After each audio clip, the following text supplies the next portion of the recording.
How to reverse videos on Capcut. First is by opening your Capcut up and then open a video or by clicking new project and choose the video that you want. For example, I'll just choose this one. Then make sure to click on the clip or that video and swipe left onto this toolbar found on the bottommost part of your screen. And then you may be able to see the reversed option, which is the very um, fourth to the last option right here. So click on reverse and then you should wait for it to load. So as you can see now, the heart has been reversed or the heart video has been reversed.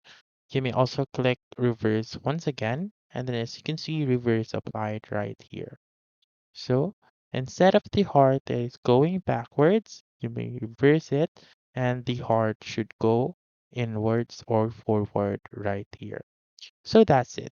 That's how you can reverse videos on CapCut.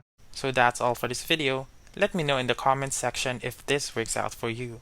For more helpful tutorials like this, please subscribe to our channel and don't forget to click that notification bell. Thank you for watching and have a wonderful day.